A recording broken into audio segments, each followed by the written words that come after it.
Good evening, ladies and gentlemen. Tonight on BG News at 11, the top new products that no one ever asked for, like pumpkin spice toothpaste, diapers for your cat, and the second edition of Ekonos.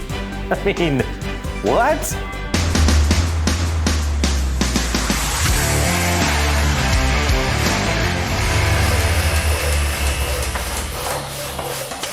Hey there everyone, I am Jeff, your tabletop technician here in the Dice Tower. And that's right, for reasons I'm not entirely sure of, the 9,383rd ranked game on Board Game Geek, Ekonos, first published back in 2004, is back with a fresh bit of paint. And I'm assuming it's warranted since back in 2007, a written review by some guy named Tom Vazel suggested that Ekonos had all the visual appeal of the game of checkers. But before I offer my opinion as to whether or not this game now represents the modern standard of tabletop art, let me show you how it plays. Ekonos plays over anywhere from 2 to 6 rounds based on player count. At the start of each round, players are dealt a number of cards and an amount of money, also based on the number of players. The main board portrays a map of Europe at the top and a growth meter and stock track on the bottom. Gameplay here is pretty simple. On their turn, a player must play one card and then choose one of two options. The top half of each card lets a player take a token of the corresponding business and place it on any space on the main map, or they can protect an existing token of that business by flipping it over. Or a player can choose one of the two businesses on the bottom of the card and move the growth marker of that business up one space here on the growth track. Now, growing a business has no effect on that business until the growth marker at least lands on space 4. And at that point, the CEO of that business can decide whether or not they want that business to expand out here on the main map. And it gives them 3 possible options.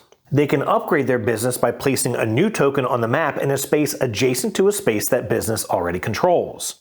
Similarly, they can replace a token of a different business as long as it is adjacent to the business being upgraded and as long as that token hasn't been protected. Lastly, they can choose to protect an existing location on the map by simply flipping the token over. Now, growing a business to the 4th level on the growth track lets the CEO make 2 of these expansions or upgrades, while the 6th level lets them make 3. When either growth is chosen, the growth marker is returned to the 1st level. Who's the CEO, you ask? Well, the answer to that is the other corner of this board, as well as the second half of a player's turn. After discarding their chosen card, the player has a chance to sell any one stock they own, and then they may purchase any one stock. Stocks are tracked here on the main board. When selling, a player will receive money equal to the highest stock token of the business they choose before removing one of their stock markers from that business, adjusting the other markers down as necessary. If they then choose to buy a stock, they place one of their markers in the next empty space of a business, paying the cost of that row.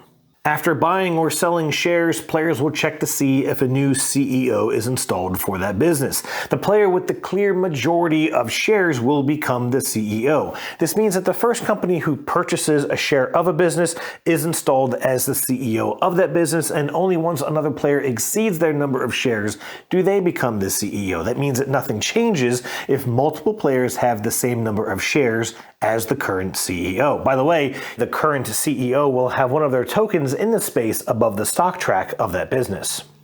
Now, at the end of each round, you'll gather up all the cards, shuffle them, and redistribute based on player count, and all players will receive the same amount of money. The first player, which oddly isn't given any kind of a marker as a reminder, will pass clockwise to the next player, and the next round begins. Now, at the end of the game, the value of each business is determined by the number of tokens that business has on the main map, and players will receive that amount of points for every share of that business that they control, plus any of their remaining money. Alright, that rules teach here took a little longer than I had planned because honestly the rules here are pretty simple. What isn't quite as straightforward in Ekonos is the strategy.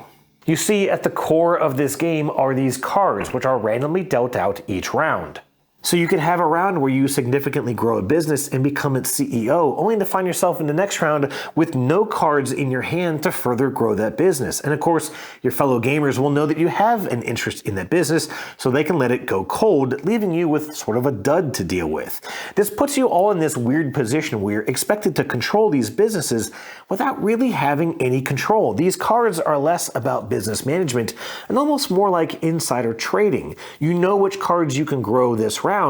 They just may not be the businesses you have any interest in. This gets a bit muddier though when you consider the impact of those company shares. Actually, I guess I said that wrong because there's no impact of the company shares until the very end of the game. I feel like the biggest downfall of this is that there's no compensation, no reward for clever play of the stock market until the very end of the game. None of this really means anything because you all receive the same amount of money at each round, regardless of how well or how poorly you did the rounds before. And then of course there's the varying number of rounds. In a two-player game, you play 6 rounds. 6. That means that everything that you do in round 1 likely means nothing by the time you get to rounds 3 or 4. That business that you built up in round 1 is probably worth nothing by then. Of course, in a 6-player game, you only get 2 rounds. And mind you, it's the same number of actions per player. That means that you're going to have much more tension, far fewer chances to have an impact on the stock market and make the right decisions. Of course, I have no interest in playing this game at 2, and I can't imagine trying to find 5 other people who'd want to play it either. And the reason for that is in fact the last question, whether or not this game finally looks the part.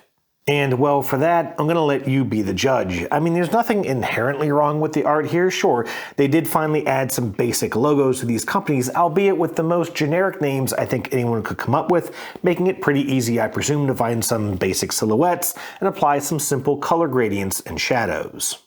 I almost get the feeling that after Tom's critique in 2007, they started then working on this version of the game, which kind of makes me wonder if sometime around 2030 we'll see the 3rd edition with art and components a bit more in line with the kind of games that you can buy today. I also want to talk real quick about the only non-cardboard component in this box, these wooden player tokens, which despite being shown as round discs in the rulebook, instead exist as these unique shapes in the physical game. Now, I'm all for trying to be unique, but first of all, these 2 purples are very similar to each other, and I'm sorry, but a small, flat, white triangle is the hardest physical piece to pick up, and the player who picked this color in our playthroughs regretted it for the next hour of his life. So that's Ekonos, el juego económico, or quite possibly un pequeño juego muy aburrido. Oh, a burrito. That sounds amazing.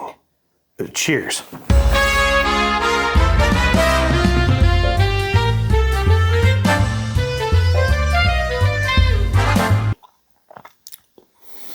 Oh, there's no joke here.